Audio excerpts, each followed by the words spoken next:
Hello, sir. Welcome to the podcast series of Suchitra Cancer Care Oncotalks. So, we are creating some cancer awareness videos, or we would like to start with your intro. तो मेरा नाम doctor Shailesh Arjun बोंदारडे है। मैं नासिक से हूँ और मैं cancer specialist हूँ और मैं पेशेंट के इलाज के साथ साथ प्रिवेंशन में भी काफ़ी काम करता हूँ। ओके तो सर, आपकी जर्नी इसके बारे में थोड़ा सा हम लोग जानना चाहेंगे। लाइक आपका एजुकेशन कहाँ से कंप्लीट हुआ और अभी आप कहाँ प्रैक्टिस कर रहे हैं? कैंसर ट्रेनिंग हमने टाटा मेमोरियल हॉस्पिटल बम्बई में ली थी और 2000 से मैं नासिक में प्रैक्टिस कर रहा हूँ। आज 25 साल हो गए हैं। कैंसर के हर तरह के मरीज़ों को मैं देखता हूँ, इलाज करता हूँ और मैं ये मानता हूँ कि एज ए कैंसर स्पेशलिस्ट हमारा काम सिर्फ लोगों का इलाज करना नहीं है, बल्कि समाज में प्रबोधन करना भी ज़रूरत है कि हम कैंसर से कैसे बच सकते हैं।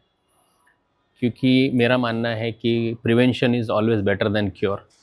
तो कैंसर होना ही नहीं चाहिए, इसलिए हम क्या कर सकते हैं, क्योंकि काफ़ी कैंसर्स प्रिवेंटेबल हैं और अगर कैंसर हो नहीं होंगे तो हम काफ़ी लोगों को इस बीमारी से बचा सकते हैं।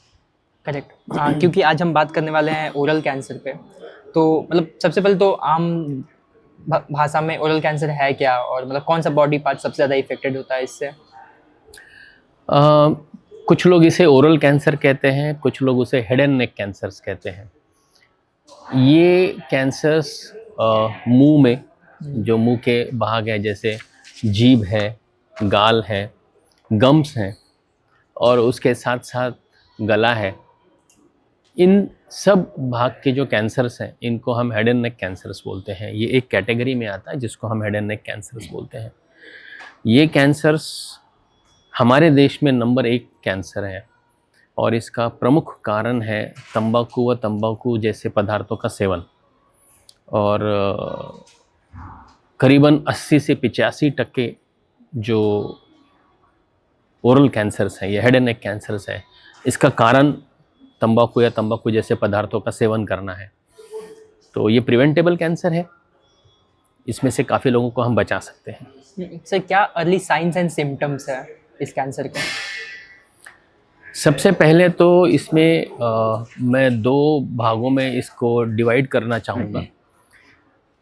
एक है जो तंबाकू पदार्थों का सेवन करते हैं, उनमें उन्होंने कम से कम साल में एक बार अगर अपने ओरल कैविटी का चेकअप किसी डेंटिस्ट से या किसी डॉक्टर से करवाया, तो मेरे ख्याल से अगर कोई बीमारी इसमें है भी तो अर्ली स्टेज में पिकअप हो सकती है।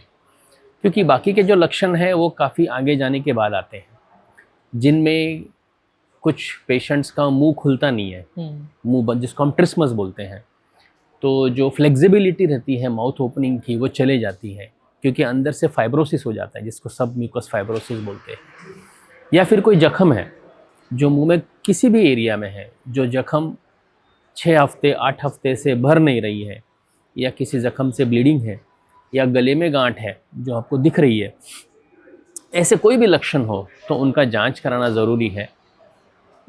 हर जख्म कैंसर हो गया ऐसा नहीं है, लेकिन किसी भी जख्म को दिखाना अच्छा है। अगर कैंसर है तो उसको अर्ली डिटेक्शन से हम क्योर कर सकते हैं।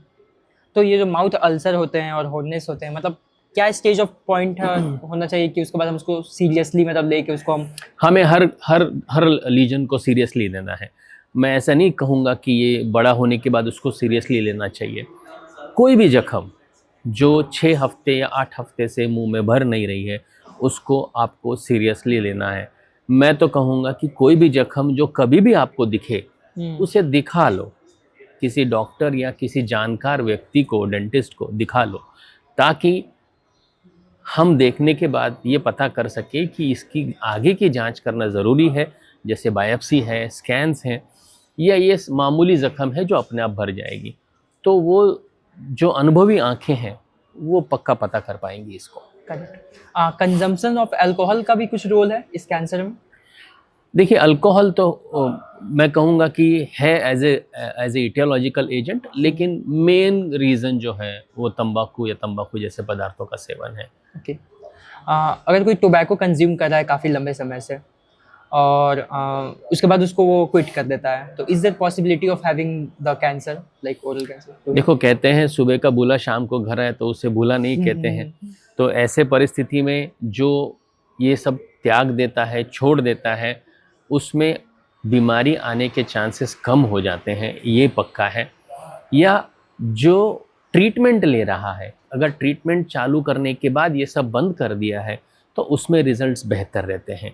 हाँ, छोड़ने से फ़ायदा ज़रूर होता है, लेकिन मैं ये नहीं कहूँगा कि अगर आपने छोड़ दिया तो आपको बीमारी वापस नहीं आएगा, ये 100% है, मैं ऐसा नहीं कहूँगा। लेकिन छोड़ने के अपने फ़ायदे बिल्कुल हैं। कुछ रेगुलर चेकअप्स और स्क्रीनिंग टेस्ट आप रिकमेंड करना चाहेंगे? देखिए, ओरल कैविटी में तो मैं स्क्रीनिंग टेस्ट तो कुछ नहीं कहना चाहूँगा, लेकिन जैसे मैंने आपको बोला है कि जो तंबाकू या तंबाकू जैसे पदार्थों का सेवन करते हैं, अगर साल में एक बार वो डॉक्टर को दिखाते हैं कि मुंह में कोई जख्म तो नहीं है ना, या कोई साइंस नहीं है ना, अर्ली वार्निंग साइंस नहीं है ना, तो वो बीमारी से बच सकते हैं। और सबसे अच्छा तो अगर तो वो छोड़ दें तो ज़्यादा अच्छी बात है। करेक्ट है। तो अर्ली अगर डिटेक्ट हो जाए ये कैंसर, तो कितना पॉसिबिलिटीज़ है मतलब इसको फुल्ली क्योर हो जाने का? ये तो स्टेज के ऊपर है। अगर कोई छोटा बीमारी है, जो अल्सर आपका 1 सेंटीमीटर या 1 सेंटीमीटर से कम है, तो उसमें करीबन 85 से 90% चांस है कि ये बीमारी ठीक हो सकती है। जैसे मैंने कहा, फिर उसमें आपका लाइफस्टाइल मॉडिफिकेशन भी आता है।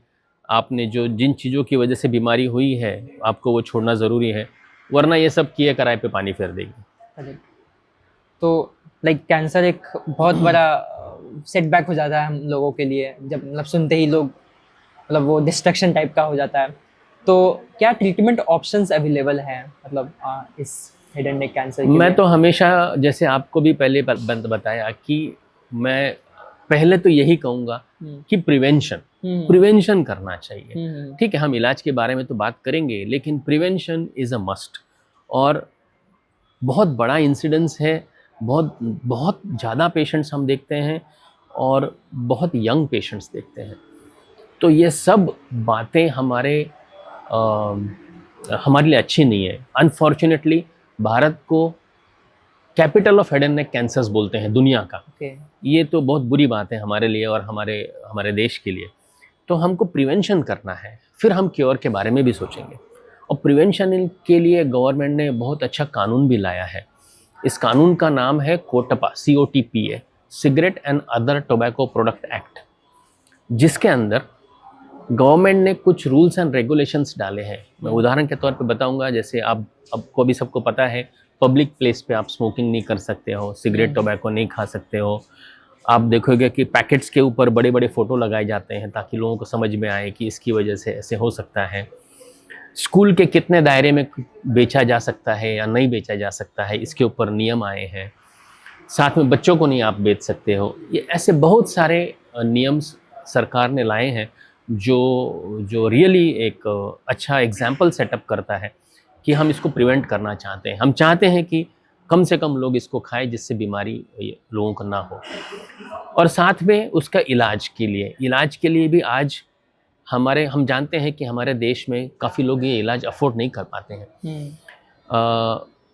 जो लोग अफोर्ड नहीं कर पाते हैं, उसके लिए प्रधानमंत्री जन आरोग्य योजना है, जो माननीय प्रधानमंत्री मोदी साहब ने चालू किया है।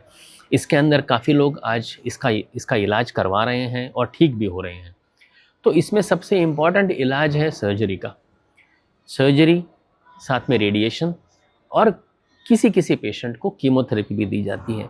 अभी वो स्टेज के ऊपर डिपेंड है कि किसको कीमोथेरेपी पहले दी जाए, किसका ऑपरेशन पहले किया जाए, किन लोगों को रेडिएशन दिया जाए।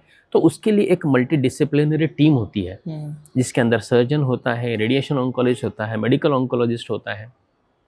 ये सब मिलके पेशेंट के स्टेज के ऊपर डिसाइड करते हैं कि पहली ट्रीटमेंट क्या देनी चाहिए, फिर क्या देनी चाहिए, जिससे ज़्यादा से ज़्यादा लोगों को मैक्सिमम आउटकम मिल सके इसमें से। करेक्ट। एक क्वेश्चन है कि जो सोशल मीडिया है आजकल का और जो एंटरटेनमेंट इंडस्ट्री है, वो कहीं ना कहीं टोबैको को मतलब हीरोइज्म की तरह दिखाता है और वो लोगों के दिमाग पे इन्फ्लुएंस करता है, खासकर मतलब हम जैसे युवाओं पे। तो इस पे आपका कुछ टिप्पणी? अभी आपने अगर ठीक से देखा है ये पिक्चर, तो उधर नीचे लिखा रहता है धूम्रपान हेल्थ के लिए अच्छा नहीं है।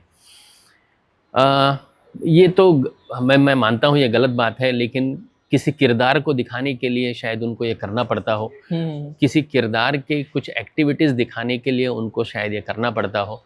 तो हमें खुद समझना चाहिए कि हमको किस चीज़ से क्या लेना है। हो सकता है कि जैसे कहते हैं ना कि कीचड़ में भी कमल खिलता है, तो हमें वो अच्छी चीज़ लेनी है इन सब में से।